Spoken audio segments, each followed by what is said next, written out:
Maryland, Mississippi, North Carolina, South Carolina, Tennessee, Virginia, and West Virginia, enabling these states to access critical federal resources to supplement their response efforts if needed.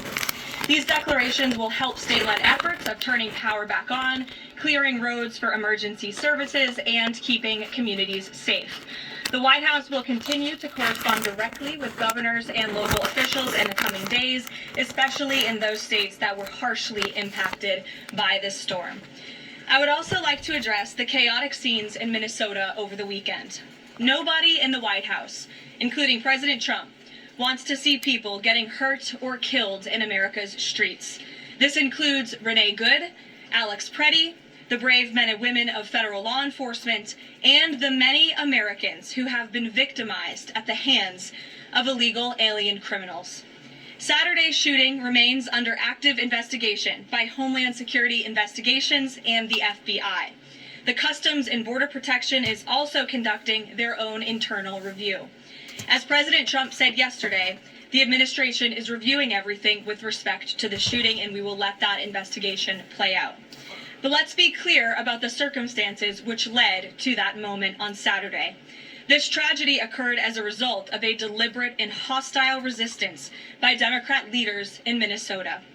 For weeks, Governor Walz and the Mayor Jacob Frey and other elected Democrats were spreading lies about federal law enforcement officers who are risking their lives daily to remove the worst criminal illegal aliens from our streets: murderers, rapists, pedophiles, human traffickers, and gang members. Governor Walz and Mayor Frey have shamefully blocked local and state police from cooperating with ICE, actively inhibiting efforts to arrest violent criminals. They have also used their platforms to encourage left-wing agitators to stalk, record, confront, and obstruct federal officers who are just trying to lawfully perform their duties, which has created dangerous situations threatening both these officers and the general public and Minnesotans alike. This is precisely what unfolded in Minneapolis on Saturday morning. Obstructing federal law enforcement and inciting violence against officers is wrong and illegal. This used to be a universally accepted position in the United States. Amid the hysteria, we must remember how we got here to this moment today and what this Democrat opposition is about. Former President Joe Biden and the Democrats opened America's borders for 4 years, inviting tens of millions of illegal aliens from all over the world to flood into our country. Among them, violent criminals who terrorized American communities and have inflicted devastating, permanent pain and harm on law-abiding Americans and their families. Yet we never saw outrage from Democrats or their allies in the liberal media over these horrifying crimes against U.S. citizens. The pain of American angel families was ignored and dismissed because it undermined the Democrat narrative. Innocent Americans like Jocelyn Nungray, Laken Riley, and Rachel Morin are just a few of the many victims savagely murdered by illegal alien criminals. Earlier this month, an illegal alien from Mexico with a long criminal history who came into our country under Joe Biden's administration threw a baseball-sized stone at a school bus carrying children in New Jersey and fractured the skull of an 8-year-old innocent child. President Trump promised accountability to these American families by securing the border, deporting every illegal alien who has committed crimes, especially and most importantly, violent crimes. Nearly 80 million Americans voted for him to deliver on that very promise, and he is. As the duly elected president, the president is fulfilling the will of the people by arresting and removing these threats from our country in cities from Los Angeles to New York and, yes, Minneapolis. Yet Democrat leaders in Minnesota with sanctuary city policies have actively defied federal immigration law and the will of the people. And as a result of that defiance, 2 Minnesotans have now tragically lost their lives on the streets of Tim Walz's state. It is President Trump's hope and wish and demand for the resistance and chaos to end today.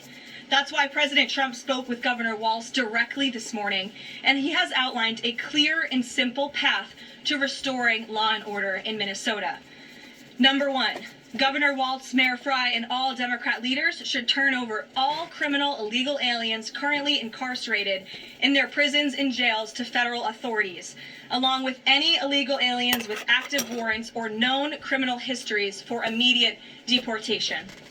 Number 2, state and local law enforcement must agree to turn over all illegal aliens who are arrested by local police. And then thirdly, local police must assist federal law enforcement in apprehending and detaining illegal aliens who are wanted for crimes, especially violent crimes. If Governor Walz and Mayor Frey implement these common sense cooperative measures that I will add have already been implemented in nearly every single other state across the country, Customs and Border Patrol will not be needed to support ICE on the ground in Minnesota.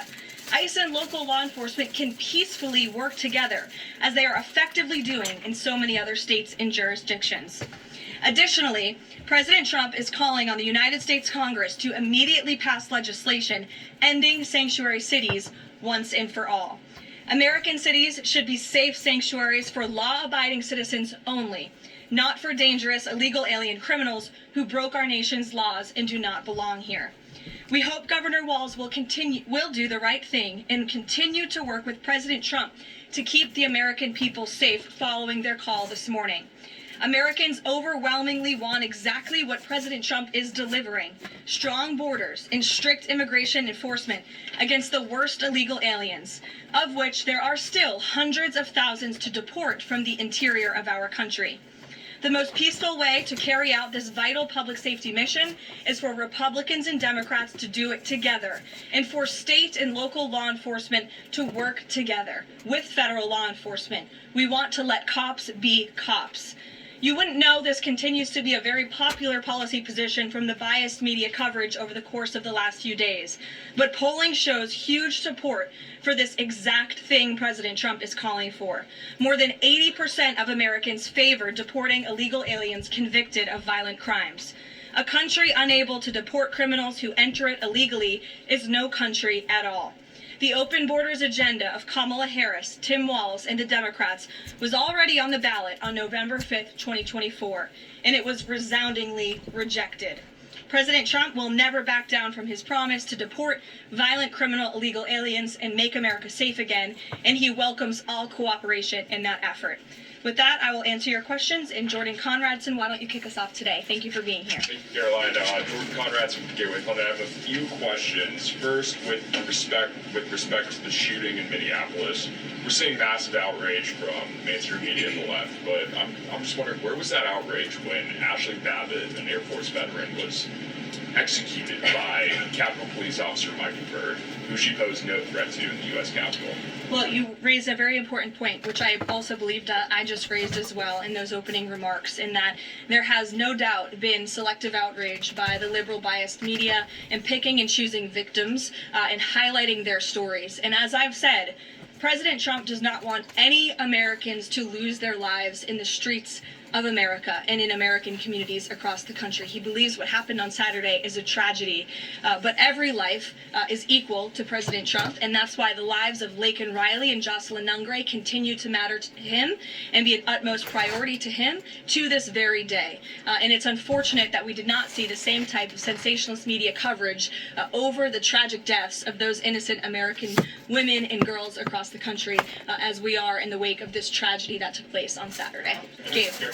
Sure, go ahead, Jordan. I want to get your response to this. The Arizona Attorney General, just days before this shooting in Minneapolis, she seemingly encouraged rioters to go out and shoot and kill ICE agents. And I'll quote her here. She said, "If you reasonably believe your life's in danger and you're in the house or in your car or on your property, you can defend yourself with lethal force." And she said that you can't tell if ICE agents are law enforcement or imposters, and it becomes an issue of whether you reasonably believe they were law enforcement.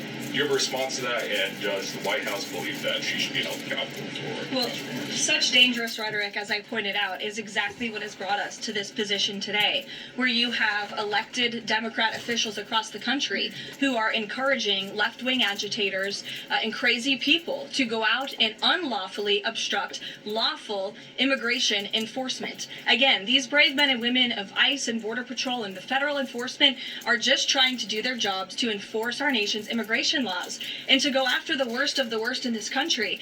I would encourage everyone in this room, and I would encourage the Arizona Attorney General to look at the video of an ICE agent in Minneapolis. He was approached by left-wing agitators who were honking their horns and were screaming slurs at him, and he rolled down his window and he said, "What are you doing? I am out here trying to catch a child predator, somebody who has convicted crimes against an innocent child, and you are trying to obstruct me from doing my job."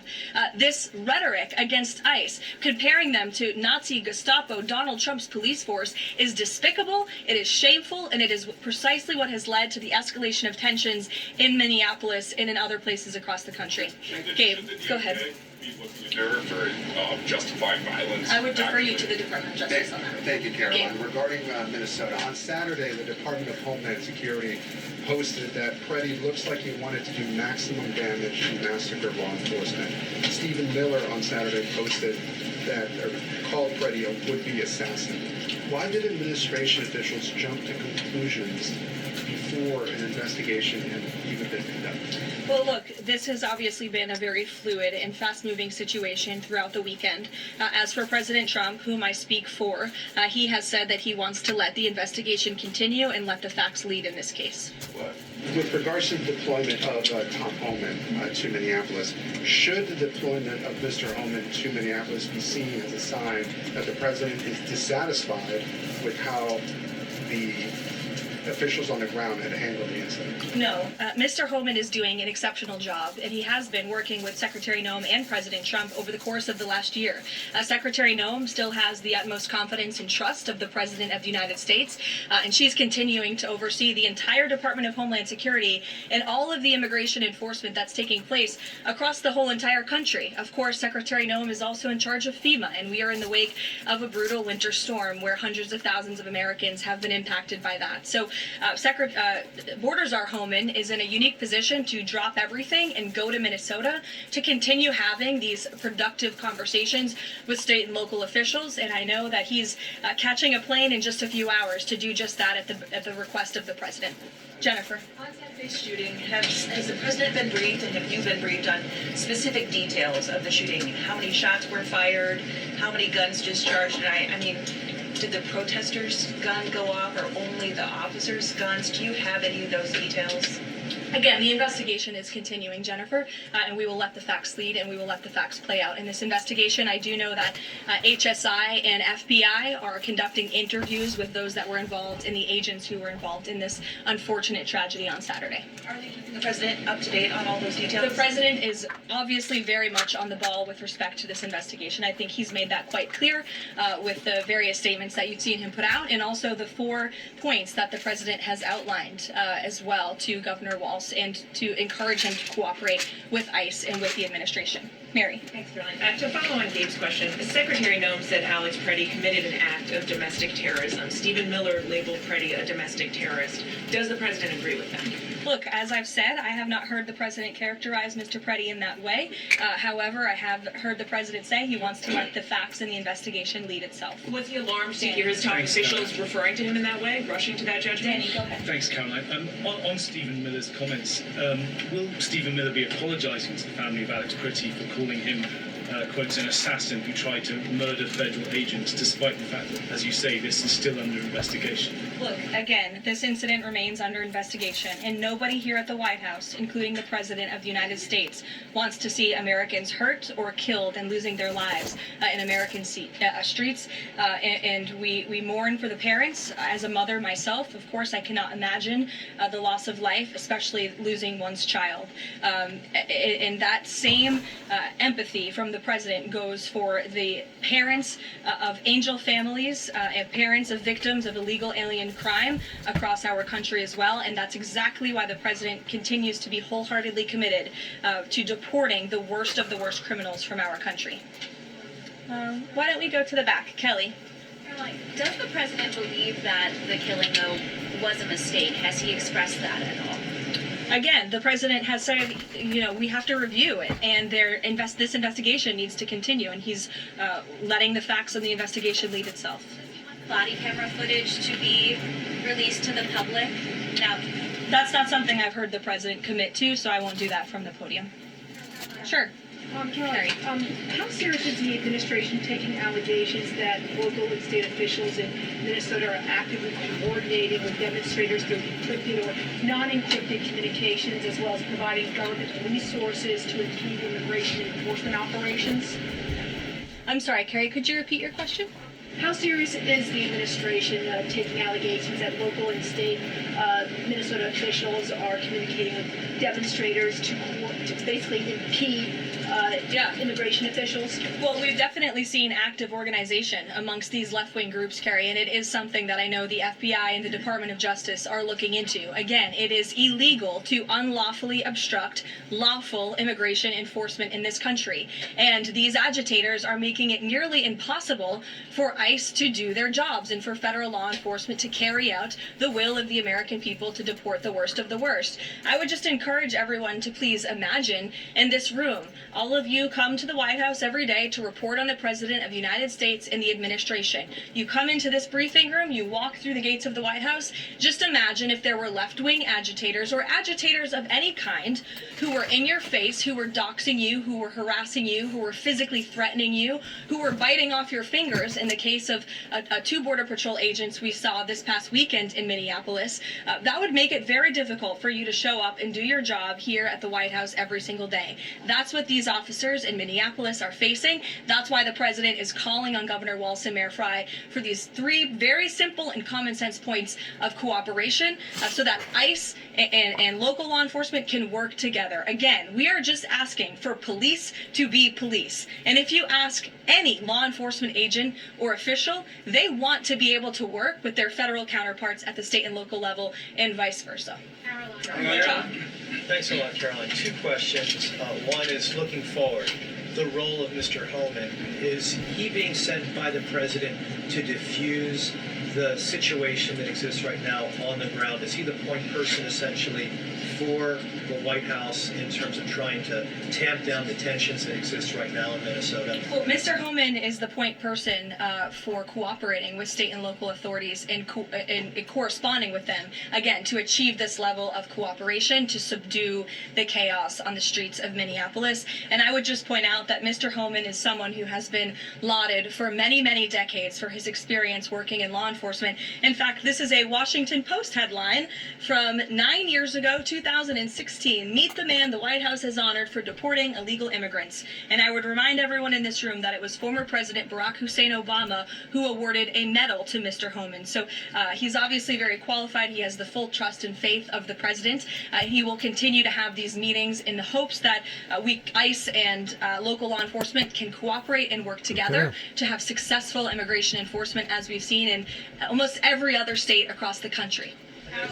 Jake. Secondly, Caroline, talk a little bit about tomorrow's trip by the president to Iowa, what the purpose of that trip is, and what the goals of that trip are. Sure, yes. Tomorrow, President Trump will be traveling to Des Moines, Iowa.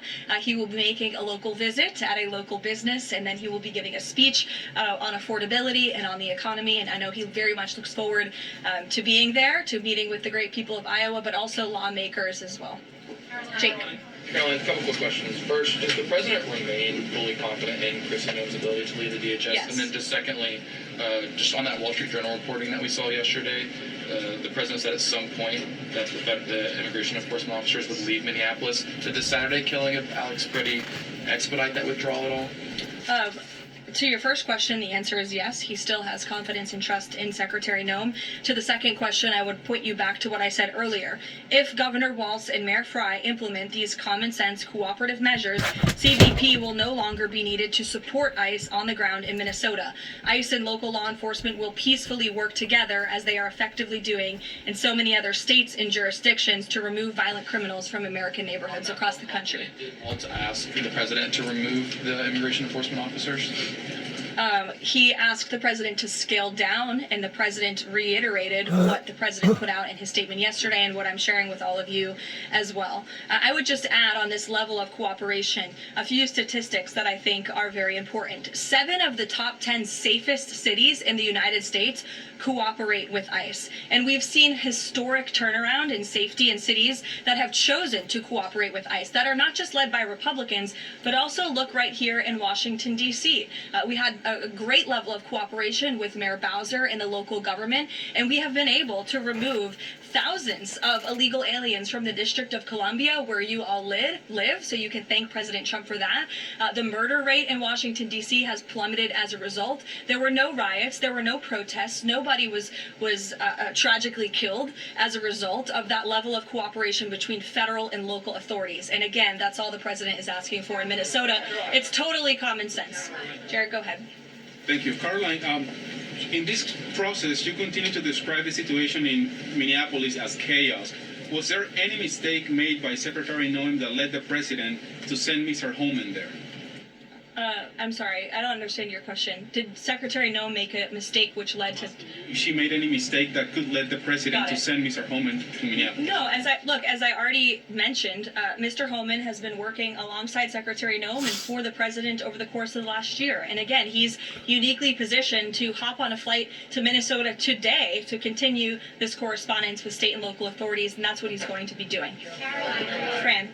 Caroline, is it the White House's position that Americans have the right to show up to these ICE operations and film, document, or protest the law enforcement actions? All Americans have a First Amendment constitutional right, of course, but Americans do not have a constitutional right to impede and obstruct lawful immigration enforcement operations. That is actually a crime, and it's something that we've seen taking place in the streets of Minneapolis, which again is leading to these dangerous circumstances that these federal law enforcement officers have been forced to work within. Back to the call with Governor Walz this morning, the president described it as respectful. He said, we seem to be on a similar wavelength, but you had strong criticism for the governor and the Minneapolis mayor, Jacob Frey, just now. So could you explain the difference in tone between what the president had said in his True Social post and I think some of the criticisms that you just levied from the podium?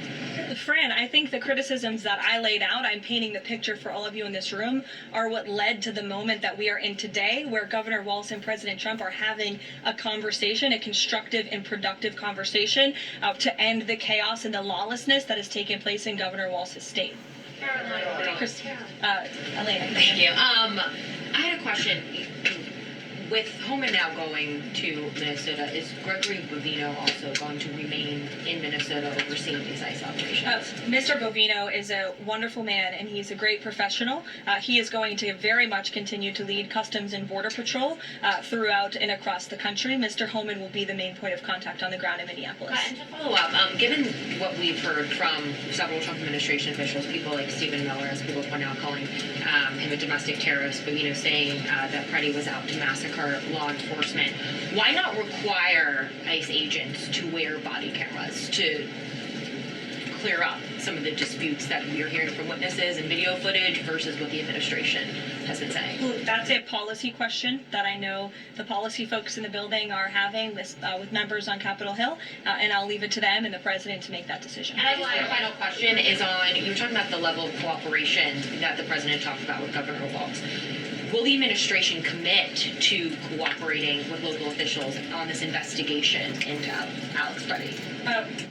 The president spoke about this with Governor Walz and said he would have a discussion about it. He did not make a commitment, and so therefore I won't make that commitment here. I would just remind all of you in the media, because I've seen a lack of reporting on this fact, There are investigations into what took place on Saturday. The Homeland Security investigations and the FBI have teamed up for an investigation, and there's also an internal CBP investigation, an internal review of what is happening on the ground in Minnesota. The president supports those investigations, and as I've said repeatedly, he wants to see them move forward. Phil. FBI Director Kash Patel said in a Sunday interview, quote, "You cannot bring a firearm loaded with multiple magazines to any sort of protest." Does the president believe the Second Amendment rights remain in effect even when protesting? The president supports the Second Amendment rights of law-abiding American citizens. Absolutely. There has been no greater supporter or defender of the right to bear arms than President Donald J. Trump. So while Americans have a constitutional right to bear arms, Americans do not have a constitutional right to impede lawful immigration enforcement operations. And any gun owner knows that when you are carrying a weapon, when you are bearing arms, and you are confronted by law enforcement, you are raising the assumption of risk and the risk of force being used against you. And again, that's unfortunately what took place on Saturday. Is in Minneapolis. Will his mission continue to be focusing on illegal immigrants with a criminal history, or will it be on illegal immigration generally? Mr. Holman will continue to enforce our nation's immigration laws, especially deporting the worst of the worst criminals in Minnesota who have committed violent offenses. And I would just remind all of you that this important work is continuing to be carried out. In just the last few days, I'm happy to provide this packet to anyone in the room.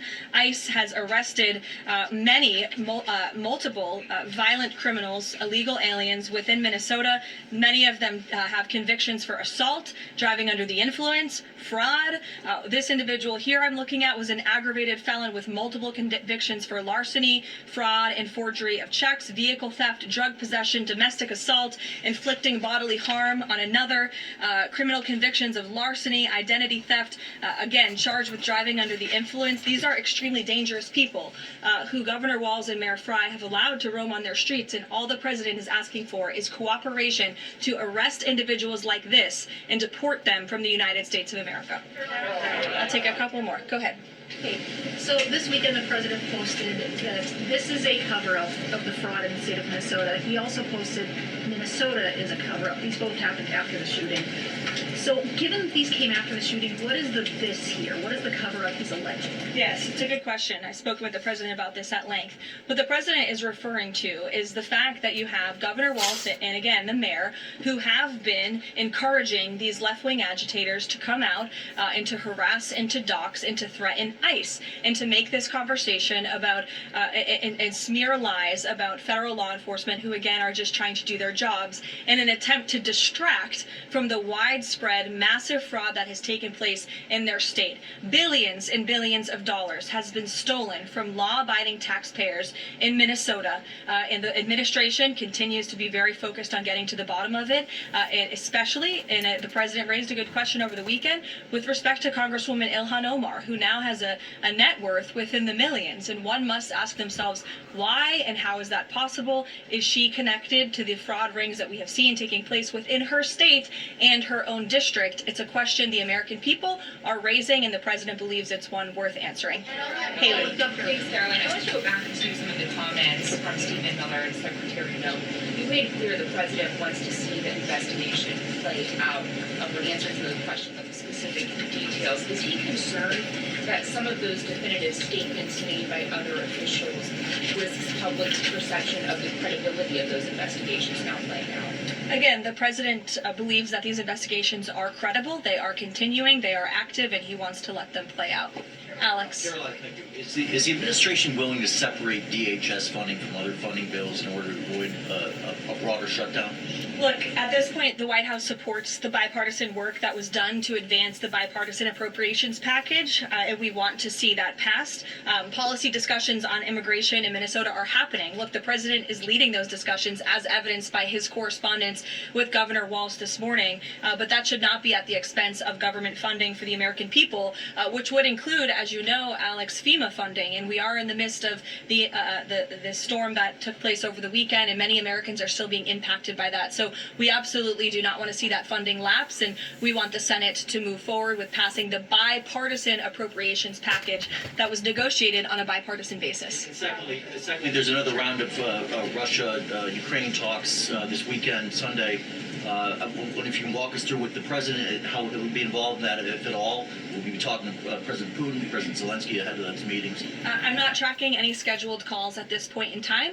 However, the president remains deeply involved, and of course he's being apprised by his advisors, namely Jared Kushner and Special Envoy Witkoff, on these talks. They had a multilateral meeting this past weekend, which didn't get a ton of coverage, but that was historic in nature, where the president's team has really brought two sides of this war to the table together to move the ball closer towards peace. So the president is not giving up on the peace process. He obviously just met with President Zelensky when we were in Davos, Switzerland, but I'm not tracking any calls scheduled for this week.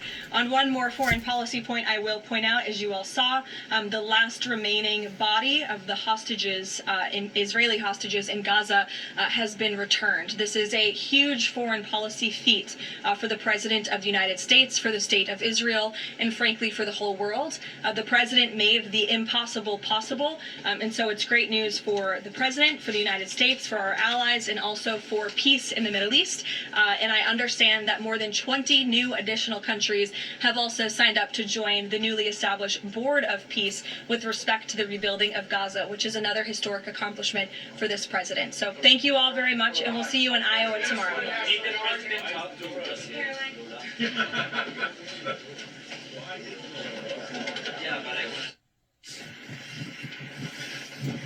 Lord God. You've been listening to Carol Levitt at the press conference for the White House. I'm joined here in Minneapolis by the former police chief of Minneapolis, retired Chief Medario Arredondo, also former FBI Deputy Director Andrew McCabe, and Minneapolis City Council President Elliot Payne. Chief, I'm just wondering what you heard from that press conference. A very defiant tone. Yeah, it was a very defiant tone, Anderson, from the press secretary. But one thing that really stood out was the messaging today was very different from the first statements we heard from the DHS after the killing of Mr. Preddy.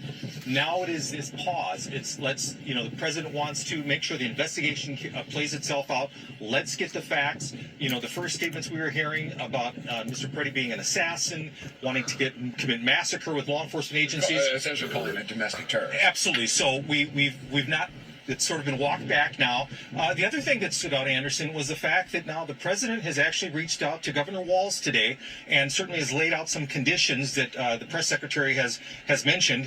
One of those being about data or voter rolls. I mean, that's something that the elected officials have to discuss. But the other thing she talked about local police turning over these folks with immigration transparency violations. Minneapolis police does not have their own jail. That's run by the Hennepin County Sheriff's Office. So there's some dynamics there, but for the first time, Anderson, it appears that there is at least an opening of communication between the president's office and our state governor's office, and so we hadn't heard that before. What do you think of the sending of Tom Homan here? I think that was significant as well. Even though the secretary, she didn't mention about what Commander Bovino's status would be right now, but it's clear that now, it was said in the press statement, that local authorities will now have at least a conduit of communication now with the border czar Holman. Andrew McCabe, former FBI Deputy Director, I'm wondering what you heard and what stood out to you about what the White House has just said. Yeah, well, I certainly agree with all of the chief's comments. I would highlight another aspect that I think Ms. Levitt came back to again and again and again, which is this position that the White House has that local officials in Minneapolis must start cooperating with ICE enforcement efforts. And the fact is, they don't have to do that. The law is very settled in this area. States and cities can decide that they are not going to commit their resources to federal law enforcement if they wish to do that. Now, if they make that decision, it makes your life much harder as someone who's running a federal law enforcement operation. I know this personally. There were cities years ago who decided not to cooperate with our joint terrorism task forces. But what you have to do in that situation is do your job anyway.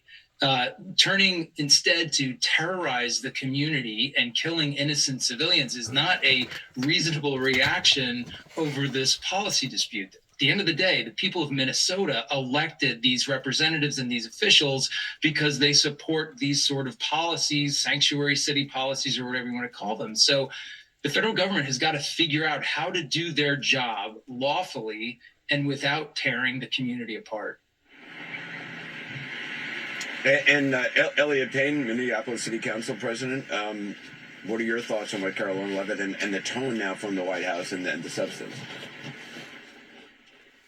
Well, echoing what former Chief Rondo said, the city of Minneapolis doesn't operate a jail. That's handled by the county.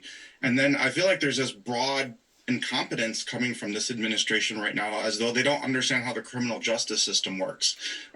County jails are often housing folks pre-conviction. State prisons are housing folks post-conviction. And our Department of Corrections have been very clear in laying out the facts that they work with ICE all the time. They honor those detainers all the time.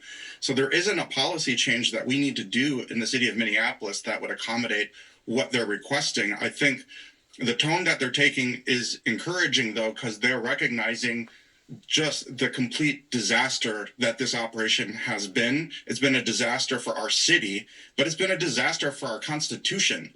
They're trying to basically call every single resident of the city of Minneapolis a domestic terrorist as we're exercising our First Amendment rights. And in Alex Pretty's case, exercising his Second Amendment right in the most responsible and respectful way. So it's encouraging to see their tone shifting. But we need to recognize that the city of Minneapolis are just people looking out for each other, looking out for their neighbors, and exercising their rights. And if that makes us domestic terrorists, then we're in a completely different universe when it comes to the future of our country. Well, we are in a Chief different universe. Arredondo, given your experience, I mean, if state, local law enforcement began assisting ICE and Border Patrol personnel who are here, who have various levels of training. Some have only had 47 days of training, they're masked. Would the tactics of those ICE and Border Patrol officers change? And would it be that local and state police would just be expected to cordon off an area while they are knocking on doors, stopping seemingly random people asking for their citizenship status? Well, I think because that would seem to be outrageous for many people in this community. It certainly would be, and it would also be a shock to the way that Minneapolis has operated. Minneapolis has had a separation ordinance, Anderson, for the last 20 plus years. Also, as Minneapolis Mayor Jacob Frey has indicated, and certainly Chief O'Hara, they only have 600 officers total. To try to attend to the needs of their 450,000 residents for just those 911 calls, and then try to also deploy throughout the city to help and assist ICE. That would be a huge task, and so they want to focus on the public safety of their everyday residents. And while they'll still continue to have relationships with ICE, ATF, DEA, FBI, which they always have, this immigration status being such a focus, that is something obviously that the governor, Mayor Jacob Frey, and Chief O'Hara will have to decide. I have not heard Secretary Noem or anybody give a number of when is it done. I saw her being asked over the weekend on a news program about that, and she avoided answering the question. What is the number of hardened criminals, quote unquote, that they claim to be targeting? When is that? Have you heard any actual number? Because it seems like this could just go on if, there's plenty of people who believe that that's not what this is about, that this is when about you're cleaned out of there. Violence, and violence is part of the message. We're going to go. And any public safety leader will tell you, anytime you start to create a task force, this is Operation Metro Surge, there has to be an end date. So it can't go on forever. It's not sustainable, and there's a ton of resources that are put into it. And also, this city is trauma fatigued, Anderson. It's just been 5.5 years since the killing of George Floyd. They're still trying to get through. I mean, the Renee Good's funeral hasn't even taken place yet. Now we have Alex Pretty. So this community, this city, this state has gone through so much. Andrew McCabe, how would you see if the White House is saying there has to be cooperation from state and local law enforcement? What would that look like in a way that didn't outrage more people here? Well, I mean, it wouldn't look anything like how they are currently approaching their responsibilities, right? It wouldn't be roving bands of masked people pinning cars in on the street, smashing people's windows, dragging them out of vehicles. No paper, no traditional arrest warrants. I mean, a joint operation would have to be exactly that. Your partners have to know where you're going. A targeted operation is, they repeatedly refer to this activity as targeted operations. This is not what targeted operations look like. Targeted operations is what ICE used to do. They would figure out where someone lived. They do some surveillance to make sure that the person who no longer had status and had maybe committed crimes was actually living at a particular residence. And then they'd set up on that residence early in the morning and knock with the appropriate legal authorization. That's a targeted operation. You could get cooperation to do that, to plus up your numbers to be more effective. But what you see right now that ICE and CBP are doing on the streets of Minneapolis, that's got to stop. There's no other legitimate law enforcement entity in Minneapolis or any place else that would participate in what you're seeing every day.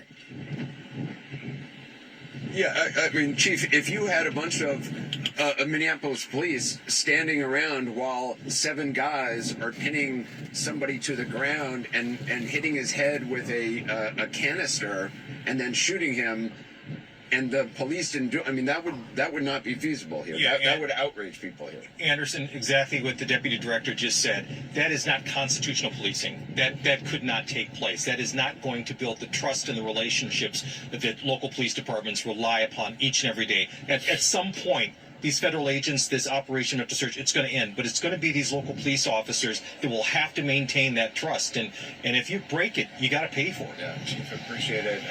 Exactly. Video of the City Council President as well, and Andrew McCabe as well. We're going to take a short break. We'll have more from Minneapolis ahead. Very sad. Very, very sad. Good luck to all of us. God bless America. God bless our troops, and shalom.